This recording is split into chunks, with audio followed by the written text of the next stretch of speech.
నమస్తే, welcome to okay TV. So మనతో పాటు అయితే రవికుమార్ గారు అయితే ఉన్నారు, బీజేపీ స్పోక్ పర్సన్. ఆయనతో అయితే మాట్లాడి తెలుసుకుందాం. సో నమస్తే సార్.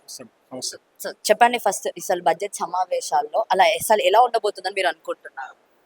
బడ్జెట్ సమావేశాల్లో కాంగ్రెస్ పార్టీ ఇచ్చినటువంటి బూటకపు హామీలు ఏదైతే ఉన్నాయో ఆ హామీలు నెరవేర్చడానికి ఎంతైతే బడ్జెట్ కావాలనో ఆ బడ్జెట్కి వీళ్ళు కేటాయింపులు ఏ విధంగా చేస్తారనేది వేచి చూస్తున్నాం. కేసీఆర్ హయాంలో ఏ విధంగా అయితే బూటకపు బడ్జెట్ ప్రవేశపెట్టి కేవలం కేటాయింపులకే పరిమితమైనారు, ఖర్చు ఒక రూపాయి కూడా చేయలేదు. 2,96,వేల కోట్ల బడ్జెట్ ప్రవేశపెట్టి కేవలం 1,80,000 కోట్ల ఖర్చు చేసినారు. దాదాపు 1,10 కోట్లకి ఖర్చు చేయలేదు. వీళ్ళు ఖర్చు చేయలేకపోయినారు. డబ్బు రాష్ట్రానికి ఆదాయం లేదు, కేవలం అప్పులపైన డిపెండ్ ఉండేది రాష్ట్రం. ఇప్పుడు కాంగ్రెస్ పార్టీ వచ్చేసి ఇచ్చినటువంటి 6 గ్యారంటీలకు సంబంధించి కావచ్చు, రైతు రుణమాఫీకి సంబంధించింది కావచ్చు, వీటన్నిటి కలిపి దాదాపు 70,000-80,000 కోట్ల రూపాయలు అదనంగా కావాలి. ఇప్పుడు రాష్ట్ర బడ్జెట్ నాకు తెలిసి 2.5 కోట్ల కంటే 2,50,000 కోట్ల కంటే ఎక్కువ మించే పరిస్థితి లేదు. కానీ కాంగ్రెస్ పార్టీ ఇచ్చినటువంటి హామీలు అమలు కావాలి అంటే 3.5 లక్షల కోట్లకు పైగా బడ్జెట్ ఉంటే గానీ ఇది అమలు సాధ్యం కాదు. అంటే సార్, వాళ్ళు నిరుద్యోగ వృత్తి అని అంటున్నారు, తర్వాత మహిళలకి మళ్ళీ 200 యూనిట్స్ అయితే ఫ్రీ అని, కరెంట్ ఫ్రీ అని చెప్పడము, లేకపోతే ఇలాంటివి చాలా హామీలు ఉన్నాయి మనకు.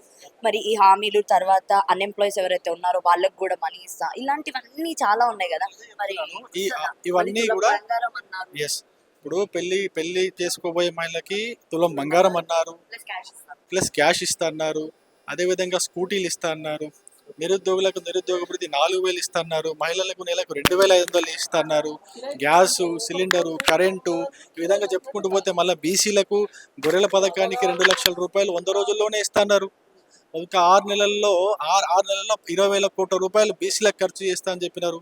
ఇన్ని లక్షల కోట్లు ఏదైతే హామీలు ఇచ్చారో ఇప్పుడు ఈ హామీలన్నీ వీళ్ళు అమలు చేస్తారా లేదా, వీళ్ళు ప్రవేశపెట్టబోయే బడ్జెట్ పైన డిపెండ్ ఉంటుంది. మేము అదే వేచి చూస్తున్నాము. వీళ్ళు కానీ వీటన్నిటికీ కేటాయింపులు సరిగా చేయకపోతే 100% భారతీయ జనతా పార్టీ తరఫున ప్రశ్నిస్తాము. అంటే సార్, ఆల్రెడీ మనం చూసినా కూడా కిషన్ రెడ్డి మొన్న కూడా ఎవరైతే ఉన్నారో ఆయన కూడా వచ్చి ఇక్కడ ధర్నా చేశారు, ధర్నా చౌక్ లో. బీజేపీ నుంచి ఇంతకు ముందేమో మహిళలు మొత్తం మోర్చా మహిళలు అందరు కలిసి కూడా ఏడిపోయినాయి 6 గ్యారెంటీలు అని చెప్పి వాళ్ళు మహిళలు చేశారు. స్టిల్ మేము కార్యాలయానికి వెళ్తామని అంటున్నారు, కానీ ఇప్పటిదాకా ఎలాంటి ప్రభుత్వ దృష్టికి పోయిందో లేదు అర్థం కావట్లేదు. స్టిల్ వాళ్ళు కూడా ఎలాంటి రెస్పాండ్ అవ్వట్లేదు. మరి దీని మీద మీ యాక్షన్ ఏంటి? ఇప్పుడు మహిళా మోర్చా తరపున మహిళలకు ఇచ్చిన హామీలను ప్రశ్నించినాము. యువ మోర్చా తరపున యువకులకు, నిరుద్యోగులకు, విద్యార్థులకు ఇచ్చినటువంటి హామీలను మేము గుర్తు చేసినాము. అదేవిధంగా నిన్న బీసీలకు ఇచ్చినటువంటి హామీల పట్ల బీసీ మోర్చా తరపున అన్ని మండల తహసీల్దార్లకు మేము మెమరాండంలు ఇచ్చినాము. మేము ప్రజల పక్షాన, అన్ని వర్గాల పక్షాన మేము ప్రభుత్వాన్ని ప్రశ్నించే పని పెట్టుకున్నాము. ఒక ప్రతిపక్షంగా, ఒక బాధ్యతాయుతమైన ప్రతిపక్షంగా. ఈ యొక్క కాంగ్రెస్ ప్రభుత్వం దానిపైన స్పందన ఉంటుందో లేదో చూస్తాం. ఇంకొక 5-10 రోజులు చూస్తాము. ఈ అసెంబ్లీ సమావేశాల దాకా చూస్తాము. అయినప్పటికీ కూడా బడ్జెట్లో దీనికి తగినట్టుగా కేటాయింపులు లేకపోతే నెక్స్ట్ మా కార్యాచరణ ఏంటనేది మేము ఆలోచించుకొని ఇప్పటికే మేము ఒక నిర్ణయానికి వచ్చాము. ఒక 1-10 రోజుల్లో వీళ్ళు కానీ స్పందించకపోతే కలెక్టరేట్ల ముట్టడికి మేము పిలుపునివ్వదలుచుకున్నాము. దాని తర్వాత సచివాలయం ముట్టడి, దాని తర్వాత బహిరంగ సభల ద్వారా ప్రజల్ని మేము చైతన్యపరిచి ఈ కాంగ్రెస్ ఇచ్చినటువంటి హామీలన్నిటినీ కూడా అమలు చేసే విధంగా ప్రభుత్వం పైన ఒత్తిడి తీసుకొస్తాం. మా బాధ్యత మేము నెరవేరుస్తాం. సార్, అందరూ బయట టాక్ ఏం నడుస్తుంది అని అంటే, పొలిటికల్ వర్గాలలో బీఆర్ఎస్ ఏదైతే ఉందో అది బీజేపీలో విలీనం అవ్వబోతుంది, వీళ్ళందరూ ఒకటే అని చెప్పడం చాలా చూస్తున్నాము. దీని మీద మీ స్పందన ఏంటి? బీఆర్ఎస్ విలీనం అవుతా అంటే మేమే వద్దనము. పార్టీ ఆహ్వానిస్తుంది. పార్టీ పెద్దలు, కేంద్ర పార్టీ, రాష్ట్ర పార్టీ పెద్దలు నిర్ణయం తీసుకుంటారు. కానీ బీఆర్ఎస్ అయితే అన్యాయం చేసిందో ఈ రాష్ట్రానికి మీరు చూడండి. కేవలం కుటుంబ పాలన చేసింది, కేవలం కుటుంబ సంపాదన కోసమే పనిచేసింది, కానీ ప్రజల ఆశయాలకు తగ్గట్టుగా పనిచేయలే. తెలంగాణ ఏదైతే ఉద్యమం ఉండిందో ఆ ఉద్యమ నినాదాలు ఏదైతే ఉండినో నీళ్లు, నిధులు, నియామకాలు, ఆ నీళ్లు, నిధులు, నియామకాల కోసం ఎప్పుడు కూడా బీఆర్ఎస్ పార్టీ పనిచేయలే. కనీసం సొంత పార్టీ ఎమ్మెల్యేలు, మంత్రులను కూడా వాళ్ళు కలిసే పరిస్థితి లేకుండింది. అటువంటి బీఆర్ఎస్ పార్టీని మా పార్టీలో కలుపుకుంటే మా పార్టీకి చెడ్డ పేరు వస్తుంది తప్ప మా పార్టీకి ఏమి ప్లస్ అవ్వదు. సో అది అట్లాంటిది. నాకు తెలిసి నేనైతే వ్యక్తిగతంగా దాన్ని నేను సమర్థించను. ఓకే. సో సార్, నెక్స్ట్ అసలు బై ఎలక్షన్స్ రాబోతున్నాయి అని చెప్పి ఒక టాక్ అయితే నడుస్తుంది. ఎందుకంటే పార్టీ ఫిర్యాంపులు మనం చూస్తూనే ఉన్నాము, బీఆర్ఎస్ నుంచి అటు కానీ ఇటు కానీ చెప్పవడము. అండ్ నెక్స్ట్ 4 ఇంకొక 4 కూడా మీ దాంట్లో జాయిన్ అవ్వబోతున్నారు బీఆర్ఎస్ ఎమ్మెల్యేలు అనే ఒక టాక్ కూడా. మొట్టమొదటిది ఏ బీఆర్ఎస్ ఎమ్మెల్యే కావచ్చు, ఇంకే పార్టీ ఎమ్మెల్యే కావచ్చు, మా పార్టీలో జాయిన్ అవ్వాలంటే రాజీనామా చేసి రావాల్సిందే. ఇది మొట్టమొదటి అంశము. రెండో అంశం, ఇప్పటికే రాజీనామా చేసి కాంగ్రెస్ పార్టీలో జాయిన్ అయిన ఎమ్మెల్యేలందరికీ కూడా 6 నెలల సమయం ఉంటుంది.